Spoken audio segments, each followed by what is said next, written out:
मला कोणाचाही green signal नाहीये, मला कोणाचाही येलो सिग्नल नाहीये आणि मला कोणाचाही रेड सिग्नल नाही की पक्षाने जर संधी दिली तर पुण्याचा खासदार म्हणून प्रतिनिधित्व करण्याची माझी इच्छा आहे.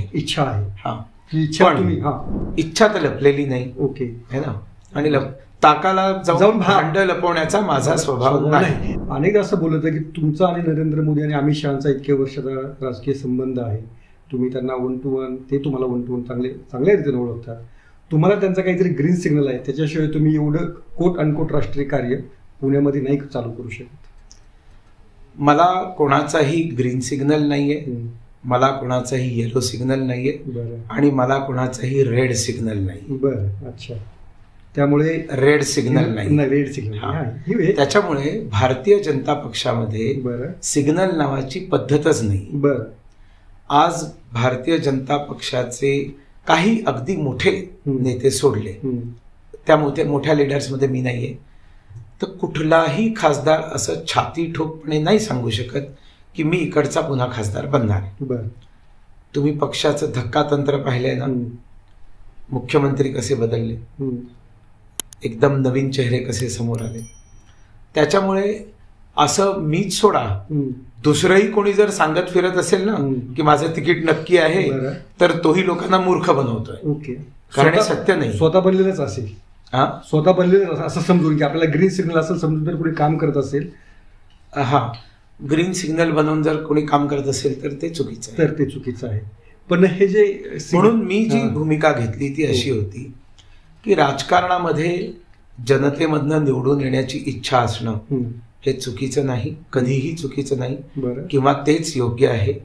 तेच खरं जनतेचं राजकारण आहे. बाकी राजकारण करण्याच्या अनेक पद्धती आहेत. भाजपमध्ये संघटनेचं राजकारण आयुष्यभर ज्यांनी आपली जीवनं वेचली, जगन्नाथराव जोशी होते त्यांनी, पण तेही पुण्यामध्ये येऊन इलेक्शन लढले होते. वसंतराव भागवत होते, असंख्य देशभरामध्ये होते. संघटनेसाठी संघटना, पक्षासाठी संघटना, देशासाठी संघटना झिजलेले अनेक लोक आहेत.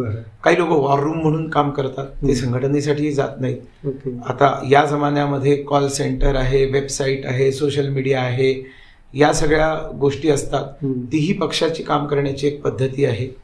याच्यामध्ये राजकारण खरं कुठलं तर ते जनतेमधलं, आणि बाकी सगळ्या सपोर्टिव्ह आहेत, ते सगळं बाहेरनं.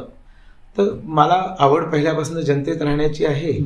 त्रिपुरामध्ये जाऊन जनतेत राहिलो तर मी म्हटलं मग माझ्या पुण्यामध्ये मी जनतेत राहून का काम करू. आणि तुम्ही ते सुरू केलेलं आहे. मी सुरू आहे. याच्यामध्ये 2 गोष्टी आहेत की तुम्ही थेटपणे वगैरे सांगत नाहीत मला, पण खरोखर उद्या पक्षाने जर तुमचा लोकसभेसाठी विचार केला किंवा तुम्ही लोकसभेसाठी पक्षाकडे इच्छुक म्हणून तुमची इच्छा व्यक्त करणार का? काय मी केलेलीच आहे. कोणत्या अगदी स्पष्ट म्हटले की पक्षाने जर संधी दिली तर पुण्याचा खासदार म्हणून प्रतिनिधित्व करण्याची माझी इच्छा आहे. पण हा भाग कट नाही करायचा, अजिबात नाही कट करणार. पण ज्याला पक्ष संधी देईल त्याला पूर्ण ताकदीने निवडून आणणं ही माझी जबाबदारी आहे. अच्छा, हे माझं कर्तव्य. अच्छा. आता ही जी तुम्ही इच्छा व्यक्त केलेली आहे, ही इच्छा व्यक्त पक्षांच्या वरिष्ठ महाराष्ट्रातील नेते, केंद्रीय नेत्यांकडे पोहोचलेली आहे का? पूर्वीचा जमाना होता की जाऊन बोलावं लागायचं, बोलायचोही आणि त्यांच्याकडे पोचवावं लागायचं. तुमचा सोशल मीडिया बोलतो. आणि सोशल मीडियावरती लक्ष असतं. आणि रादर हा मुद्दा अलहिदा, पण पंतप्रधान नरेंद्र मोदीजींचा आग्रह आहे की सगळ्यांनी आपल्या ऍक्टिव्हिटीज, त्यांचे निर्णय, त्यांच्या योजना, स्वतः काय काम करताय हे सगळं सोशल मीडियावर टाका. सोशल मीडियामधनं कनेक्ट व्हा. सोशल मीडियामुळे निवडणुका लढल्या जातात असं दोघांचंही म्हणणं नाही अमित भाई किंवा नरेंद्र मोदीजींचं, पण त्याला तुम्ही त्याच्याकडे दुर्लक्ष नाही करू शकत. आणि त्याच्यामुळे सगळ्यांचा सोशल मीडिया सगळ्यांच्या समोर असतो. एका अर्थाने खुलं पुस्तक. सोशल मीडिया आहे खुलं पुस्तक. तर माझं खुलं पुस्तक बोलतंय की मी काय करतोय आणि कशासाठी करतात, हे कशासाठी करतात हे इंटरप्रिटेशन्स आहेत आणि त्यांनी केलेल्या कल्पना आहेत. पण कारण त्या सोशल मीडियात मी असं कुठेच म्हणत नाही मी ह्याच्यासाठी करतोय त्यासाठी करतोय. इच्छा तर लपलेली नाही. है ना. आणि ताकाला जाऊन भांड लपवण्याचा माझा स्वभाव नाही.